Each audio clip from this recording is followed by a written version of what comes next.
سے کہا تھا لا تثریب علیکم الیوم اذهب، یہ تھا صلہ رحمی کا رنگ. لوگوں کو پیار سے نیڑے کیا جاتا ہے، دھکے نہیں دیے جاتے. دوسری بات جو ارشاد فرمائی میرے اور آپ کے آقا و مولا کے بارے میں ام المومنین نے، وہ وہی بات جس پر گفتگو ہو چکی، وتصدق الحدیث، آپ ہمیشہ سچ بولتے ہیں، زندگی سچ کے ساتھ جڑی ہوئی ہے آپ کی. اور تیسری بات کہی وتحمل الکلہ، جس کا کوئی بوجھ اٹھانے والا نہیں، اس کا بوجھ آپ اٹھاتے ہیں. کمزوروں، لاچاروں، اراملہ، مساکین، یتاما، جن کا کوئی بوجھ اٹھانے والا نہیں ہے، ان کا بوجھ آپ اٹھاتے ہیں. دکھی لاچاروں کے کام آتے ہیں. اللہ اکبر، یہ حضور کی سیرت کا عنوان ہے. اپنے لیے جینا یہ کون سا کمال ہے؟ اوروں کے لیے جینا کمال ہے. آپ نے دیکھا ہوگا کہ بادل برستا ہے تو اس کا فائدہ جو ہے وہ بادلوں کو تو نہیں ہوتا، اس کا فائدہ تو زمین کو ہوتا ہے. زمین سے سبزہ اگتا ہے تو زمین کو فائدہ تو نہیں ہوتا، وہ تو جانوروں کو ہوتا ہے. جانور چارہ کھاتے ہیں تو خود فائدہ تو نہیں ہوتا، وہ دودھ تو اوروں کے لیے دان کرتے ہیں. کبھی آپ نے درخت کو نہیں دیکھا ہوگا کہ اپنی چھاؤں میں بیٹھا ہو، وہ تو خود جلستا ہے دھوپ کے اندر، اوروں کو چھاؤں فراہم کرتا ہے. درختوں پر لگنے والا پھل جو ہے وہ اوروں کے کام و دھن کی تسکین کا سامان کرتا ہے. اوروں کے لیے جینا کمال ہے، اوروں کے لیے زندگی گزارنا کمال ہے. اوروں کے لیے آپ کا دامن وسیع ہو جائے، لوگوں کو اپنے دامن رحمت کے حصار میں لے لیں، لوگوں کے لیے نرم دل بن جائے، لوگوں کی ضرورتوں کی تکمیل کریں. اللہ اکبر، یہ حضور علیہ السلام کی سیرت ہے. کتنا ستھرا معاشرہ تشکیل پا جائے اگر ہم سیرت کے صرف ان 6 عنوان پہ آ جائیں.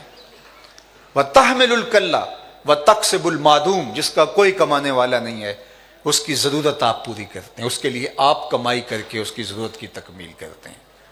ہم سمجھتے ہیں کہ جناب اگر ہمارا ہمسایہ غریب ہے تو ہماری ذمہ داری تھوڑی ہے، اگر اس کے بچے زیادہ ہیں، وہ کثیر العیال ہے، تو ہماری ذمہ داری تھوڑی ہے. ہم اپنی تجوریاں بھرتے چلے جاتے ہیں، ہمیں خیال ہی نہیں ہوتا کہ یہ بھی تو ہماری ہمسائیگی میں ہے، ہماری ذمہ داری ہے.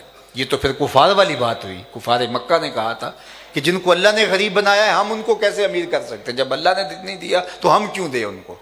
یہ آزمائش ہے تمہیں دولت دے کے آزمایا گیا، اور ان کی آزمائش ہے انہیں غربت دے کے آزمایا گیا.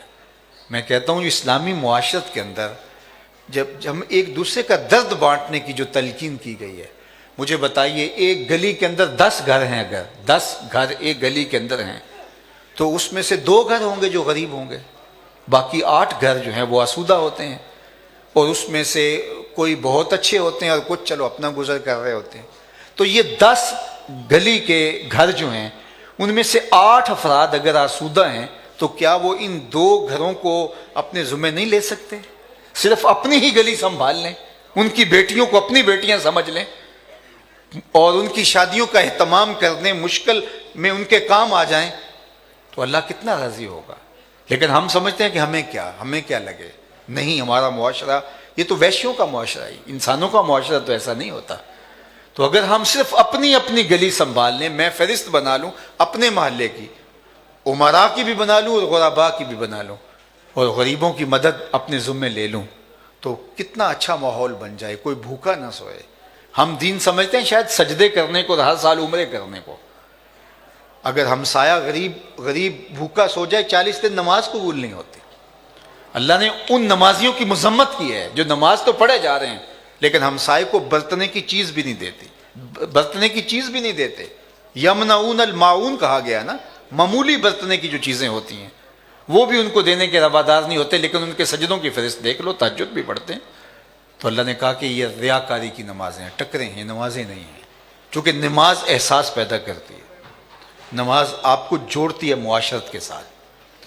تو اس لیے ہمیں معاشرے کے اندر حضور کی سیرت کے عنوان کو لے کر کے معاشرے کو دکھوں کو بانٹنا ہوگا، اور معاشرے کے اندر درد مند، مجبور، لاچار، مسکین، یتیم، ان لوگوں کا سہارا بننا ہوگا، ان کا سائباں بننا ہوگا.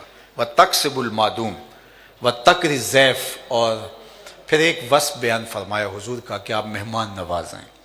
مہمان اپنی قسمت کا کھانا آپ کے دسترخوان پہ لیتا ہے، یہ اس کی مہربانی ہے کہ وہ آیا ہے. اللہ اکبر، رحمتیں لے کے آتا ہے، برکتیں چھوڑ کے جاتا ہے. اور اگر آپ مجھے پوچھیں کہ فقر کیا ہے تو یہ میں نہیں کہہ رہا، حضرت شیخ عبد القادر الجیلانی علیہ رحمہ و رضوان فرماتے ہیں آدھا فقر